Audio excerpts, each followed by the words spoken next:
It's a loss in Atlanta, so you move on to Monday night. You're taking on Charlotte. And then Wednesday night, taking on the champs in OKC. That game's at 6:30. Remember, the Charlotte game's at 4. And then you're going back-to-back Friday, Saturday in New Orleans, in Milwaukee. All those games can be seen right here on Spectrum Sportsnet. DeAndre Ayton with Mike Trudell. DeAndre, obviously not the effort that you guys have had typically so far this season. What did you think happened tonight, and where was that? Really probably leaving those guys underestimated, not keeping those guys to account, forgetting about them, that this is the NBA and those are NBA players. It deflated us a little bit too off their shot making. Seeing the scouting report on the clips they have had in their previous games, that film was not showing the guys out there. And, that's how the NBA is. It's always one of those nights where, you really have to lock in and dial in. And I feel like we were just behind the ball a little bit, and they killed us in transition, and they played amazing defense. And we weren't ready for it. And, JJ basically got on us about it. And yeah, we're ready for the next game. Yeah, I guess in the first half, you saw a lot of different possessions where they were getting behind the defense, right? And you guys have been doing a pretty good job of limiting that lately. Did you feel that if the team defense just wasn't quite connected there? Yeah, it wasn't connected at all. Just kind of, it was just discombobulated a little bit where how fast it was moving. Them guys were hungry, next man up mentality, and they really showed up. Coach should really be happy of those guys over there. They really moved the ball well. I think they had plus 30 assists as well, and they had us moving. It was in our paint, and we couldn't do nothing about it. Was there a specific moment in the game where you just could tell you guys didn't have the juice or would not have the juice that you guys had? It was really coming out the half. I was really depending on the third quarter for us to have that, just to throw the first punch in. We kind of did. We made them call the first timeout, but after that timeout, they came out even more aggressive and locked in, and yeah, we couldn't match it because their made shots and our missed shots kind of like, the ratio was just all over the place, and it was more of a second effort game, and they definitely outplayed us. Obviously, it's disappointing. JJ mentioned that, but it's even more disappointing when, you guys basically did the same thing to Portland, in Portland. Yeah. Won games like this. Yeah, that's why it's kind of like a hard pill to swallow for real, when we know what we're coming up against and, seeing the way how they played, and they played phenomenal, but like us not even damn near competing, in a sense, and, it looks bad on paper and it looks bad on film. So this is one of them games where, yeah, the food gonna taste bad tonight, but this is the NBA. We got 82 games. Next game up. What did you feel from Atlanta's defense that was probably unique, something y'all haven't quite saw over the first, 2.5 weeks? Nah, they had everything. They have like sizes over there. Them dudes can switch 1 through 5, and that's what they really did. And everything was with pace and aggression. So that's something we're used to seeing. But they're one of the teams for sure, like Portland, that can really switch 1 through 5 with all their like sizes and really get their offense going off of just having stops on defense. And that's what they did. They made sure they got stops on live ball, and they got downhill and in our paint. And then you take a lot of pride in communicating on defense. And when you see the defense a little bit discombobulated, just how personally do you take that, and how do you want to kind of improve? JJ can see the stress on my face, and he tried to calm me down, but it was a little frustrating because I'm the last line of defense, and like I said, they were in our paint, and the way how they were moving the ball, there were centers. The centers were even driving the ball, and it was the guards cutting. It was the other way around. So they're pretty unique on how they were playing. They were running around doing a lot of cutting and a lot of rebounding. So they really wanted that game, and it's really a second effort game tonight that got them the dub. Last question. The starters midway through the third. You were the first to come out a couple minutes after that. I kind of knew what it was for sure. By the time, it was looking kind of ugly. I think we couldn't even get the ball up, and then we got another turnover. It was just looking bad. And, once I seen Hayes come up, I already knew that, we on to the next one. Obviously, I would imagine JJ had a message for the team, but do you have a personal message for you after taking you out at that point? I mean, I really no personal message to the team. We all know what we did out there wrong, and we all know how we felt. So I didn't really get no personal, not at all from JJ. It was more like a pat on the back, like, yo, it's one of these days where we're just flat-footed and teams are on our ass right now. We not competing. Plain and simple. Thank you. Dalton Connect had 14 points off the bench. Let's go back to the ATL. He's with Mike Trudell. All right, Dalton, obviously not the kind of result that you guys want. What did you feel like? Where did you feel like this game went the wrong direction, and how are you trying to get back into it? I'd just say we came out flat. It took us a while to get going, and then, when we got going, they just kept it going, and, they didn't let up. So, we're going to watch film, build on that, and then, get ready. You've seen games like this before. You guys were on the other end of one in Portland, obviously about a week ago. When you feel the tide going one way, are there certain things that you try to do as an individual, or what are the methods to try to deal with it? I would say as an individual, we all try to stick together. I think that's the biggest thing. We try to listen to all the vets. We got a smart on the bench that always communicates every time out. So I think that's the biggest thing for us that we did. JJ was talking a lot about championship communication, championship habits in a game where the game gets out of hand so quickly. Like, how do you feel you guys stuck to those things? Like, were you still communicating the way that you wanted? Were you still able to work on some of those championship habits that you want to develop? Yeah, I think for sure. We still could work on it and be better. I don't think we're always there no matter what. I think it's a long season. So we got a lot of time to keep building all of our championship habits and communication and stuff like that. So I think it's a long season, and we're just going to get better from there. This is your guys' first time really having a loss like this where it just let go of the rope and the other team just blitzes you in the way that they did. There were a few losses like that last season. Think about in Minnesota, in Miami, thinking like December time. How was the messaging from JJ? How would you compare post-game JJ today compared to those times when you had last season?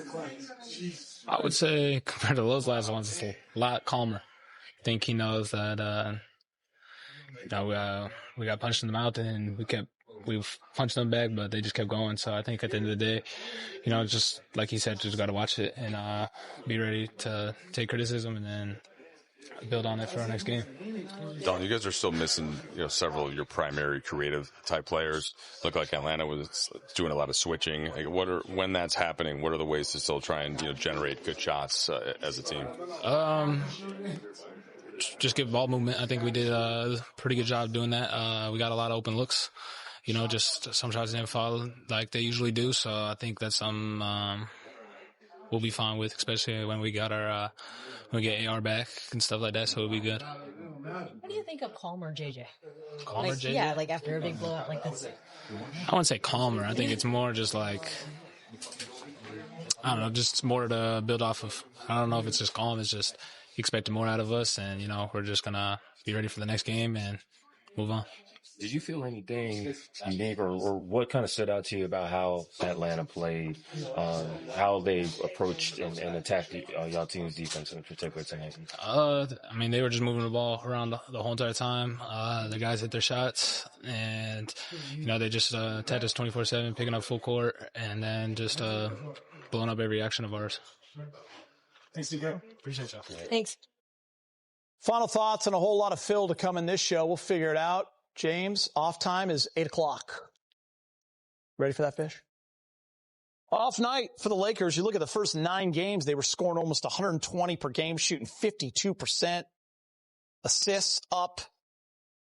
But look at tonight, only 102. They shot 46%, 23 assists, and 20 turnovers. That was the story. Also, 62 points in the paint for the Atlanta Hawks. Hawks did it all. Jake LaRavia is at the podium.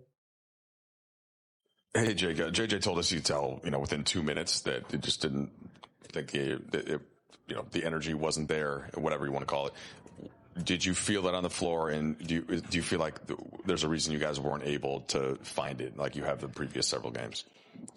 Yeah, it's always up to that first group to come out and kind of set the tone, and I just don't think, we really did that today. We kind of came out and got punched in our mouth and didn't really have an answer for it. They just outplayed us at the end of the day. We struggled defensively. We had some turnovers that were, not very good, and they were scoring off the turnovers, which obviously doesn't help. At the end of the day, it's really just up to that first group that starts to come out and set the tone, and we just got to do a better job of that. You understand these games do happen sometimes in the NBA, but do you still, do you hold yourself to a higher standard of it? Are you kind of eager for the next one? How do you make sure it doesn't happen again? Yeah, I mean, you just got to learn from it and move on. You got to understand that, this isn't the identity of this team. This game was an outlier of, the first 10 games that we've played. And, just to not let it break us. We're just going to come right back the next game and be ready to play. And then just for kind of find one specific thing, like defensively, was it the back line? Was it the lack of help just with them getting downhill so much and getting in the paint? Why was that happening? Yeah, this is just a team that cuts a lot, off ball and, just tries to get to the paint. And they had a really good shooting night, the whole night, especially, that first half. But yeah, team defensively, and individually, we just weren't there. Jake, in terms of pregame energy, did you feel something like this coming on, or was it just didn't show up in the first 2 minutes? No. I mean, I don't think we ever go into a game where we either, we knew that they had guys out, but I don't think we're ever going into the game underestimating, the team that we're playing against. We knew they were going to come out and play hard. We kind of knew what their game plan was going to be. We just didn't come out and execute what ours was supposed to be. I know you guys have been really proud of the connection you guys have built so far in these types of games when things aren't going well very early. How do you try to lean on your teammates to figure something out, find some sort of spark? Yeah, I mean, you just got to communicate. At the end of the day, this was a tough game. Again, this is kind of just one of those games where the other team just kind of had it going, and we just couldn't find a way to kind of get over that hump. But when you find yourselves in these situations, you just can't let it, break the team up and stop communicating with everyone. So just got to communicate and make sure everyone stays locked in, which we didn't, but. Just going back to that communication, during timeouts, during, I guess, halftime, but on the floor, what are guys talking about? Are guys feeling the same our night? We need to do something to change the energy. What did it sound like as Atlanta was having success when y'all were trying to figure out if y'all could get back into this game? We really just kept saying, we just got to string together a couple stops, 2 stops in a row, 3 stops in a row, whatever it was. That's kind of what we kept saying. We didn't do it. We didn't execute on what we were supposed to do. If you don't get stops in this league, it's very hard to win games, and they were scoring a lot early on. They were getting offensive rebounds. They were scoring off that. But yeah, it's really just, we were saying, this isn't us, this isn't our team, and just gotta learn from it and move on. Did what they did resemble kind of what y'all did when y'all went up to Portland and didn't have y'all main guys that y'all played through and still had success? How much do you see similarities in that, and how much do you see differences in that? Yeah, I mean, they played hard. They played harder than us on our team. Outside of Vando, who had 12 points and 18 rebounds, he was pretty much the only one that was out there hustling and playing hard and giving it his all tonight. And that's what Atlanta did tonight. They came out and they played harder than us.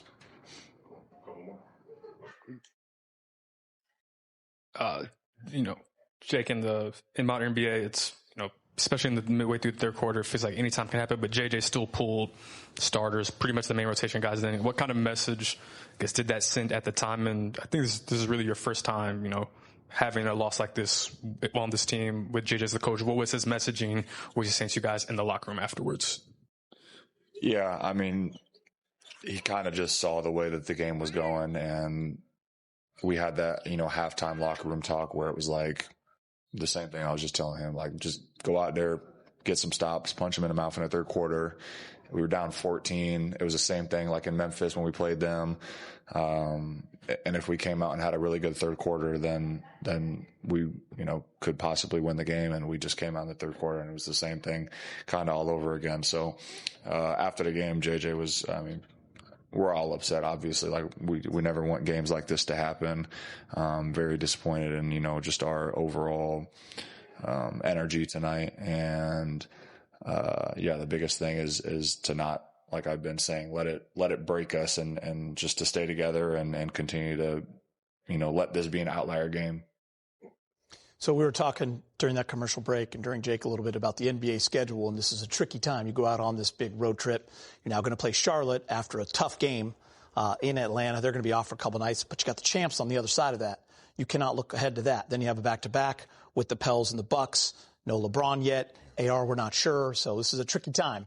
Yeah, this is where, the NBA schedule, like you said, can kind of creep up on you. And we talked about in the pregame show, man, it's a 4-game, I guess now remaining road trip. And, for the Lakers, the way they've been playing to come out of this at, 4-1 off of this road trip would be really great. Well, now you've taken that 1 L already. And so now you're thinking 3-2. Yeah, now you start thinking about 3-2. And then another night that gets away from you because you're playing Oklahoma City, you're playing the Milwaukee Bucks. Change everything. The Pelicans are starting to show a heartbeat a little bit after struggling out of the gate. It just changes the tone on the road trip, and then things can kind of snowball. And so hopefully Austin, returns soon. Obviously there's positive news coming about LeBron's progression in terms of his health. But hopefully the Lakers can figure out a way to still have a great road trip. I think that's why it's also why coaches don't let games slide, Mm-hmm. You're going to have something like that, and it probably would have been easy for JJ to say, okay, we could, but you can't let it slide because you need guys to be playing well as you go into this, this schedule. You can lose, but you don't want to set the tone like, okay, we're lackadaisical, we're giving up, rebounds, we're turning the ball over. You don't want that to set in. So I think that's what he was most concerned about, why he was a little teed off after the game. Interesting, too. You heard DeAndre Ayton say, James, these guys were not doing that on the tapes we watched. That's the thing about the NBA. These are NBA players. They can get hot on any single night. And when you come to town once a year and you're wearing a Laker jersey, it's a big game for those teams. That's and for what those Fish fans. was saying. I mean, look. You scout for somebody, and then all of a sudden you got something else. It's not easy. Yeah. I mean, it's like in baseball. You've never seen his pitcher before. Yeah. You don't know if he's fastball, slider, saw it all through the playoffs. Curveball. You just don't know. And so Atlanta definitely hit the Lakers with a curveball tonight. All right. One of those nights. Hopefully they bounce back. We have a nice day off on Sunday. Hopefully bounce back in Charlotte on Monday. Yes, Lakers sir. fall in Atlanta for the first game of the road trip. For Derek Fisher, James Worthy, Mike Trudell, I'm Chris McGee. We will see you on Monday.